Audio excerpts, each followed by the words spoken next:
So One Punch Man Chapter 222 at ang title nga nito ay Webegasa at nagsimula ang chapter sa paglabas ng isang disaster level tiger monster na ang pangalan ay Sewage Crocodile. Nagtatakbuhan dyan ang mga tao habang kinaharap naman ito ng A-class hero na si Great Philosopher. Agad yan na sumugo ng monster at talagang napakalaki nga ng bunganga nito. Pero ginamit nga dyan ni Great Philosopher ang technique niya na Shield of Wisdom at saktong-sakto niya nga nailagay sa bunganga ng crocodile ang libro niya. Kasabay niyan twinis na nga ito at pinaikot at mula nga dyan makikita natin na talagang napakabilis ng ikot dyan ng monster. Sabay umatake pa nga ang hero kung saan ginamit niya ang Philosophy Shoulder Tackle. Tinamaan sa mukha ang crocodile mga tol at talagang talsik nga ito. Habang sinasabi dyan ni Philosopher na delikadong araw yon. Pero mula nga dyan sa likod niya mga tol meron pa palang maraming mga katulad nun na halimaw. At dito naman papalapit na nga ang dalawa pang hero habang nakikita nga nilang pinagtutulungan na si Great Philosopher. Nasabi nila dyan ng grupong araw ang mga halimaw na yon at sana raw makatagal si Great Philosopher bago sila makarating. Pero sa pagdating nga nila dyan mga tol meron ngang mga mas nauna sa kanila. Ibang grupo nga ng mga hero ang mga ito at napakadali nga nilang tinalo ang mga crocodile monster na yan. Bawat isa nga sa mga dumating na hero na yan nakasuot ng battle suit at talagang wala ngang binatbat sa kanila ang mga hero na yan. At dito nga nabigla na lamang ang dalawang herong ito kung sino ba ang mga dumating na yan. Dahil sa tinalo nga lang daw ng mga ito ng napakadali ang mga halimaw. Habang makikita nga rito na bugbog si Great Philosopher at tumalsik nga ito sa may gilid. Inakay na nga siya dyan ng dalawang hero, malala nga raw ang tama nito at talagang kailangang magamot agad. Habang yung si Great Philosopher nga sinasabi na mas malakas pa raw sa kanya ang mga common people na yon. Ang mga tumulong araw na yun sa kanya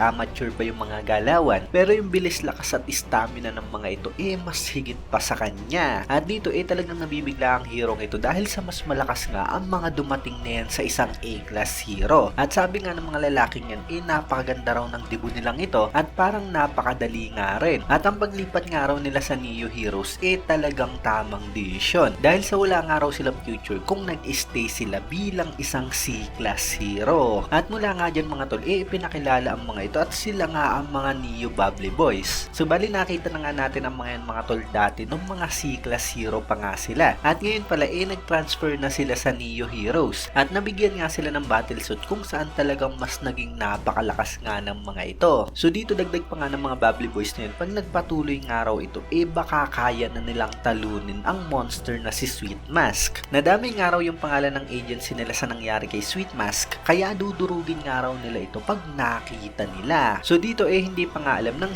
Hero Association kung anong grupo ba ang mga ito. Kaya tinanong nga ng isa dyan kung mga vigilante ba ito. Sasagot na nga at magpapakilala ang mga Bubbly Boys na yun pero may biglang dumating na napakalaking Sewage Crocodile. At kahit nga malalakas ng mga ito dahil sa mga battle suit nila talagang natakot nga sila dyan dahil sa napakalaki ng monster. At tinawag na nga nila dyan ang Neo leader nila. At yun mula nga rito sa taas mga tol pinakita na nga si Webegasa. May kasama pa nga siyang cameraman dyan at sinabi nga nito na live na nga raw sila. At mula nga dyan mga tol bago siya umatake nag-intro pa nga siya dyan. Binati niya yung mga fans niya at sinabing mas naging napakalakas niya na ngayon matapos yung hiatus niya. Mula nga raw ngayon isa na siyang Neo idol na gagawa ng mga hero activities. Talagang magiging super active nga raw siya at sana raw suportahan ng mga ito ang Neo Heroes. At mula nga dyan mga tol tumalo na nga siya pababa para kaharapin ang monster at grabe dahil sa talagang wasak nga rito yung binagsakan niya. At dito talagang biglang-bigla ang hero ng Hero Association dahil saya na raw pala ang Neo Heroes, ang sinasabing bagong organization. At dito aatake na nga si Webegasa mga tol habang sinasabi niyang nakalimutan niyang i-announce yung bagong single niya. At dito nga mga tol malakami-hami wave yung gagamitin niyang atake pero dito ang release nga niyan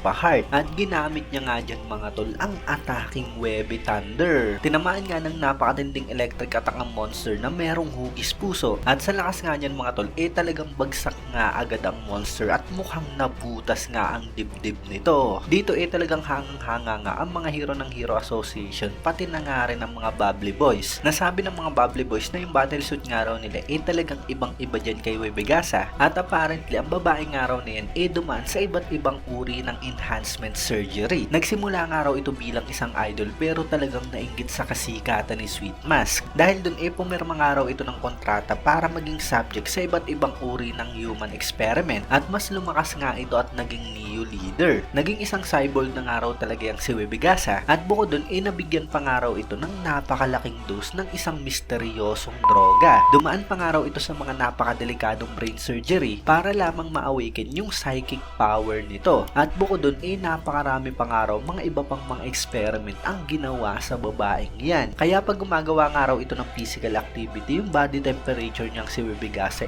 umaabot ng 70 Celsius. Kaya lagi nga raw nito kailangang uminom ng napakaraming tubig. Mukhang ibinuhos na nga raw niyang si Webegasa ang lahat at mukhang peke na nga rin daw ang ngiti nito sa camera. At talagang kusa nga raw nitong binabawasan yung lifespan niya para lamang sa kasikatan. Hindi nga raw nila maintindihan ito at talagang kahibangan nga raw yon. Habang makikita nga natin dyan mga tol na talagang umuusok nga ang katawan ni Webegasa habang umiinom ito ng tubig. At dito mga tol makikita natin na yung live ng idol hero na si Webegasa pinapanood nga ni Genos at ni Saitama habang kumakain nga ng lomi ang dalawa. Naisip ni Genos dyan na kailangan niyang pasalamatan si Dr. Coseno. Siguro dahil sa hindi nga ganyan si Genos kung saan nag-o-overheat nga ang babaeng idol na yan. Napatanong naman si Saitama kung isang idol concert ba raw ang pinapanood nila. At bali ayan na nga ang last panel ng chapter na to mga tol. So bali malapit na nga to mga tol dun sa latest chapter ng webcomic. At bali mukhang yun nga mismo ang ina-adapt ni Murata. Walang masyadong pagbabago sa kwento kaya aabangan na nga lang natin yung mga susunod na chapter. So kung nagustuhan nyo nga ang video to, huwag nyo sana kalimutan mag-iwan ng like dahil napakalaking tulong na yan para sa ating channel. At yun, maraming salamat sa inyong panonood at mag-iingat kayo palagi. Bagang!